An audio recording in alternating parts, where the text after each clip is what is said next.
Hello everyone, कैसे हैं आप लोग? उम्मीद करता हूँ बेहतर होंगे। चलिए शुरू करते हैं हम लोग। यूपीएसआई का ये प्रीवियस क्वेश्चन पेपर है और ये कोर संविधान के क्वेश्चन को हम लोग पढ़ रहे हैं इतने समय। ये तकरीबन 29 नवंबर का क्वेश्चन है 2021 में। आइए पहले क्वेश्चन स्टार्ट करते हैं। संविधान 73वां संविधान संशोधन अधिनियम जानते ही आप लोग 1992 में आया था। एक नया भाग 9 जोड़ा गया जिसमें निम्नलिखित में से कितने अनुच्छेद शामिल हैं, ये पूछा गया है कि भाग 9 जोड़ा गया है, ठीक है ना। 73वें संविधान संशोधन अधिनियम के द्वारा आप लोगों को पता होगा, मैं बोला था 24 अप्रैल को बनाया गया था ना। तो ये पंचायत से संबंधित है मामला, पंचायत से संबंधित है ना। जैसे ये बताया गया था कि इसमें त्रिस्तरीय पंचायत व्यवस्था दी गई है और इसमें बताया गया ग्राम स्तर पर, ये स्तर पर बताया गया था ना सर। तो ये बोला गया इसमें कितने अनुच्छेद हैं, इसमें कितने अनुच्छेद हैं? 16 अनुच्छेद हैं। ये इसकी बात हो रही है ना कि अनुच्छेद 16 की बात हो रही है। ये संविधान में अनुच्छेद 16 दूसरा है ना, ये समानता के अधिकार में आता है ना। हाँ, ये दूसरा है, ये दूसरा है, तो कंफ्यूज नहीं होगा। आगे देखिए अगला क्वेश्चन है, नियंत्रक महालेखा परीक्षक वेतन किसके वेतन के बराबर होता है? जो नियंत्रक महालेखा परीक्षक होते हैं, नियंत्रक महालेखा परीक्षक अनुच्छेद 148 में इनका जिक्र किया है। अनुच्छेद 148 में क्या किया गया है? इनका जिक्र किया गया है। ये पूछा है जो इनका वेतन है, ये कितना जितना पैसा पाते हैं, इनकी कितने पैसे के बराबर वेतन के बराबर किसका वेतन है? तो सर्वोच्च न्यायालय के न्यायाधीश के, ठीक है, सर्वोच्च न्यायालय के जितना न्यायाधीश वेतन पाते हैं उतना ही ये भी पाते हैं। ये क्वेश्चन है। अगला क्वेश्चन कह रहा है, भारत के संविधान की 7वीं अनुसूची के भूमि पर अधिकार और भूधिवृत्ति शामिल है के तहत भूमि में, या इसमें बताना है आपको कितनी प्रविष्टियां हैं, सूची कितनी है, इस टाइप की बात बतानी है आपको। कहने का मतलब ये है, आप लोग पहले जानिए संविधान की 7वीं अनुसूची के बारे में तो सब लोग जानते हैं ना। 7वीं अनुसूची क्या है? राज्य और केंद्र, ठीक है ना। मैं बोला था राज्य और केंद्र की शक्तियों के बीच का बंटवारा किया गया, 3 शेड्यूल किया गया ना। एक राज्य सूची का विषय आता है, एक समवर्ती सूची का, और एक आपका संघ सूची का विषय आता है। संघ सूची मतलब जो केंद्र को रिपोर्ट करती है ना। तो इसमें बताया गया है कितनी प्रविष्टियां हैं, तो आप लोग जान लीजिए 18 प्रविष्टि है, सूची 2 है, ठीक है ना। अगला है,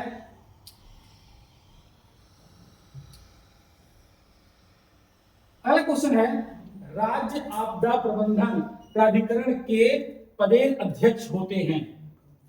पदेन का मतलब जानते हैं लोग, मतलब कि वो किसी और चीज के भी अध्यक्ष होंगे और किसी और के भी उसकी वजह से हो जाएंगे। जैसे आप लोग सुने होंगे, उपराष्ट्रपति का नाम सुने आप लोगों ने? तो उपराष्ट्रपति जो होते हैं राज्यसभा के अध्यक्ष होते हैं, पता है? तो राज्यसभा का अध्यक्ष होता है ना, उसे उपराष्ट्रपति होते हैं, लेकिन वो राज्यसभा के मेंबर नहीं होते हैं, पता है? वो राज्यसभा के मेंबर नहीं होते, लेकिन उसके अध्यक्ष होते हैं। ऐसे ही ये किसी और के भी होंगे, इसी में से हैं। ये बोल रहा है आपदा प्रबंधन जो होता है, वैसे ही आप लोग जानिए राज्य आपदा प्रबंधन जो होता है ये कब से आया है? 2005 से आया है। क्या हुआ है? 2005 से इसका गठन किया गया था। तो पूछा गया है इसके पदेन अध्यक्ष, ठीक है ना, किसी और के भी वो अध्यक्ष रहे होंगे, लेकिन उसकी वजह से इस पद के अध्यक्ष माने जाते हैं। कौन होंगे? हाँ, मुख्यमंत्री, ठीक है ना। तो राज्य आपदा जो प्रबंधन होंगे उसके जो अध्यक्ष होते हैं कौन होते हैं? मुख्यमंत्री होते हैं। अगला क्वेश्चन है, भ्रष्टाचार निवारण अधिनियम के प्रायोजन के लिए कौन लोक सेवक नहीं? अभी कल की का क्वेश्चन है, ठीक है ना। देखिए इसमें ठेकेदार जो होते हैं ये नहीं होते हैं, तो राइट आंसर 2 हो जाएगा। ये कल सेम क्वेश्चन आया हुआ था। भारत में न्यायिक सक्रियता के नए दर्शन के स्वीकृति के समर्थक हैं। बहुत बार क्वेश्चन है, इसका मतलब है ये पीआईएल है, ठीक है ना। तो ये हाँ, तो इसके कौन से हैं? वी.आर. कृष्णा अय्यर और आपके पी.एन. भगवती। ये 17वें मुख्य न्यायाधीश रह चुके हैं पी.एन. भगवती साहब, ठीक है। इसका एक्सप्रेशन यहाँ पे दिया गया होगा, ये सब है, वही सब चीजें लिखी हुई हैं, बहुत बार बताया गया है, आगे भी दिया गया है। देखिए जनहित याचिका पीआईएल दर्ज है जनहित याचिका की सुरक्षा के लिए, आप लोग इसको पीडीएफ में रहेगा, पढ़ लीजिएगा सब चीजें। वैसे भी आप लोग जानते हैं, कई बार बता चुका हूं, 1980 के दशक में इसकी शुरुआत हुई। इसकी शुरुआत करने वाला देश पहला वाला कौन सा है? अमेरिका है। ये 17वें मुख्य न्यायाधीश ये रह चुके हैं। आइए देखते हैं अगला क्वेश्चन। किस संविधान संशोधन अधिनियम में राष्ट्रीय आपदा काल में आपातकाल में आंतरिक अशांति के स्थान पर सशस्त्र विद्रोह को प्रतिस्थापित कर दिया गया था? देखिए आपातकाल के बारे में चर्चा हुई है कई बार ना, तो इसमें बोला गया है ये राष्ट्रीय आपातकाल की बात कर रहा है, 352 की बात कर रहा है। पहले हुआ क्या था आप लोग जानते हैं? कब लगा था आपातकाल? एक बार चीन के साथ में युद्ध हुआ था, एक बार पाकिस्तान के साथ में युद्ध हुआ था, और एक बार क्या हुआ था आंतरिक अशांति कह के इंदिरा गांधी की सरकार द्वारा लगाया था, ठीक है ना, ब्लैक डे करके मनाते हैं सब लोग, ठीक है, सुने होंगे, 1975 की बात है ना। तो उसमें क्या हुआ था, ये कभी नहीं बोला जाएगा अब कि आंतरिक अशांति हो गई या आंतरिक गड़बड़ी हो गई है, उस वजह से राष्ट्रीय आपातकाल लगाया जाए। अब बोला गया है जब क्या हो जाएगा, सशस्त्र विद्रोह हो जाएगा। तो ये संशोधन कब किया गया? 24वां संविधान संशोधन 1976 1978। हाँ, ये 1978 से ऐसा कर इसके जगह पे क्या कर दिया गया, इसको कर दिया, ठीक है ना। आगे देखते हैं, ये देखिए एक्सप्रेशन दिया गया है,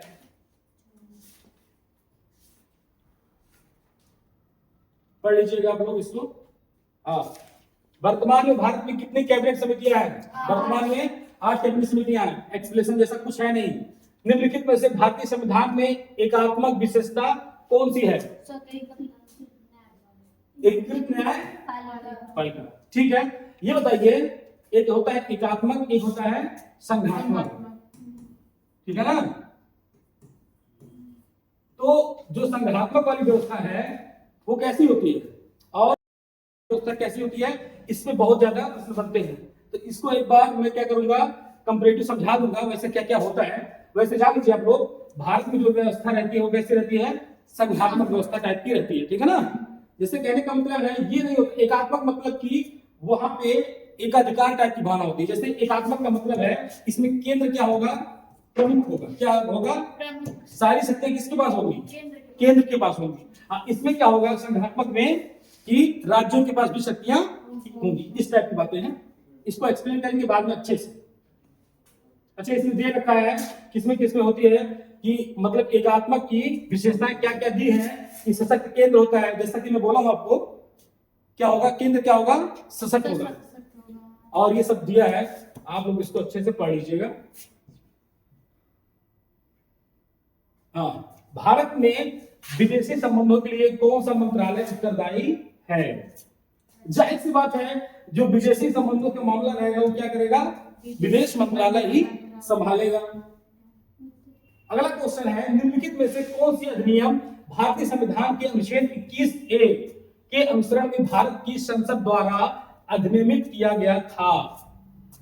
जैसा कि 21A क्या है आपका, RTE है ना, राइट टू एजुकेशन है, राइट टू शिक्षा का अधिकार। इसमें क्या हुआ, 6 से 14 वर्ष तक के बच्चों को अनिवार्य और निःशुल्क शिक्षा का प्रावधान किया गया है। अनिवार्य मतलब एकदम पक्का नेसेसरी ही है, कंपलसरी है कि आपको पढ़ाना ही पढ़ाना है, और निःशुल्क का मतलब समझ रहे होंगे ना। आज के बच्चों को प्राइमरी स्कूल में देखते होंगे वो मतलब कि क्या मिलता है, बैग वगैरह खाना पीना सब कुछ मिलता है ना, किताब जितने भी बुक्स होते हैं, कॉपी होते हैं, सब उनको फ्री में प्रोवाइड कराया जाता है, ठीक है ना। तो ये चीज दिया गया किसमें, आपके मौलिक अधिकार 21A में जोड़ा गया था। कब जोड़ा गया था? ये बच्चों को निःशुल्क एवं अनिवार्य शिक्षा, ठीक है। यह अधिनियम 2009 का था। वैसे 86वें संविधान संशोधन के माध्यम से ये आया था, 86वें संविधान संशोधन के माध्यम, ठीक है। अगला क्वेश्चन ये देखिए, पूरा एक्सप्लेनेशन दे रखा है इसमें, ठीक है ना। ये 1 अप्रैल 2010 को लागू हुआ था, याद रखिएगा इस चीज को, 1 अप्रैल 2010 से को लागू हुआ था। ये 86वां संविधान संशोधन दे रखा है, RTE के महत्वपूर्ण प्रावधान है, पूरा दिया है। अगला देखिए, निम्नलिखित में से किसने निर्देशक तत्वों और मौलिक अधिकारों को संविधान की आत्मा के रूप में वर्णित किया है? किसने किया है? ग्रामीण ऑस्टिन ने किया। ग्रामीण ऑस्टिन ने इसको क्या कहा है, आत्मा और हृदय के रूप में परिभाषित किया। किसको आपको, आपके डीपीएसपी को और आपके फंडामेंटल राइट्स को, ठीक है ना, आपके फंडामेंटल राइट्स को किया है। तो आप ये बताइएगा हमको, इससे कई क्वेश्चन बनते हैं। जैसे इसमें बी आर अम्बेडकर किसको मानते हैं, बी आर अनुच्छेद 32 को संवैधानिक उपचारों के अधिकार को बी आर अम्बेडकर ने आत्मा हृदय माना है। और वैसे कुछ जनरली भाव में पूछे संविधान की आत्मा हृदय किसे मानते हैं हम लोग, तो प्रस्तावना को मानते हैं। किसे मानते हैं, प्रस्तावना को हम लोग संविधान की आत्मा और हृदय मानते हैं जनरल भाव में, ठीक है ना।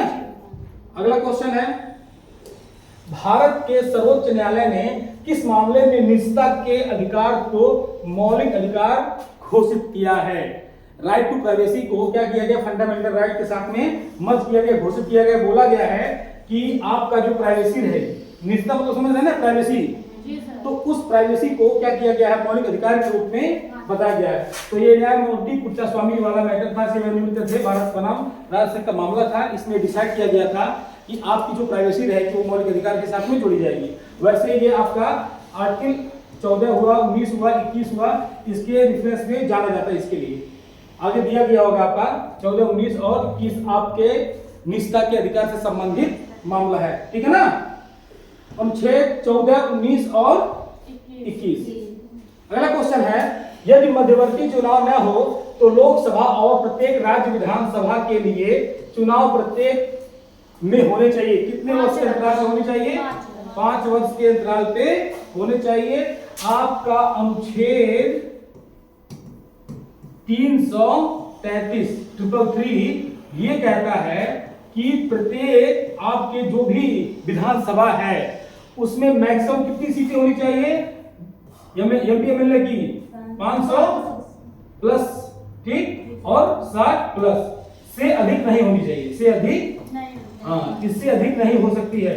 देखिए बोला गया है मिनिमम कम से कम कितनी सीटें होनी चाहिए, 60 सीटें होनी चाहिए विधानसभा में, और आपकी मैक्सिमम कितनी होनी चाहिए, 500 सीटें होनी चाहिए। लेकिन ऐसा 403 सीटें उत्तर प्रदेश में फर्स्ट नंबर पे है, और आपकी सिक्किम जो है सबसे मिनिमम नंबर पे, 60 भी नहीं है वहां पे। सेजल सिक्किम हुआ, गोवा हुआ, छोटे राज्य है ना जो, उसमें क्या है, ये 60 से कम सीटें। ये बात समझा रही है ना। जैसे विधायक होते हैं ना, विधायक कितने विधायक मैक्सिमम हो सकते हैं एक स्टेट में, 500 से अधिक नहीं हो सकते। मैक्सिमम कितने विधायक हो सकते हैं किसी राज्य में, 500 विधायक। और कितने कम हो सकते हैं, 60। सही।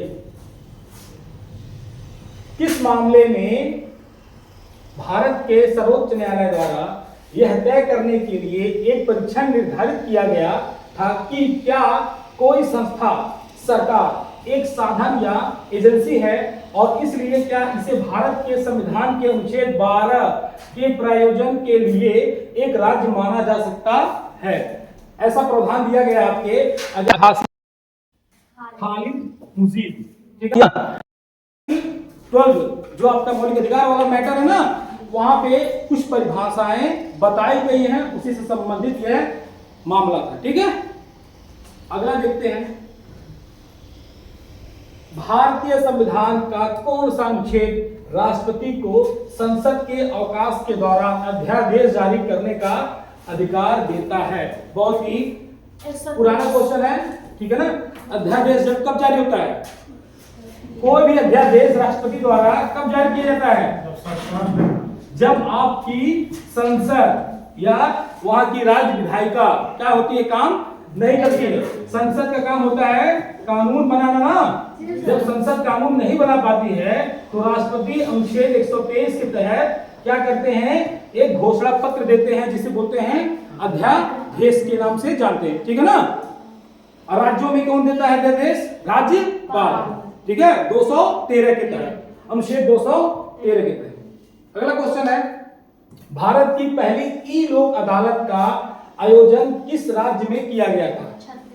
ई लोक अदालत का मतलब होता है कि जो भी सिस्टम किया जाएगा वो ऑनलाइन के माध्यम से, इंटरनेट के माध्यम से किया जाएगा, ठीक है ना। उसमें क्या हुआ था, जब कोविड आया था आपका, जब कोविड-19 आया था पूरे भारत में, तो कहीं आने जाने की अनुमति थी नहीं ना। तो उस दौरान का यह प्रश्न है, तो उसमें ये हुआ था छत्तीसगढ़ पहली बार ई लोक अदालत वाला सिस्टम अप्लाई किया था। ठीक, क्वेश्चन खत्म हो गया सर। अगले क्लास में इसको हम नेक्स्ट पढ़ाएंगे, उसके बाद से आप लोग से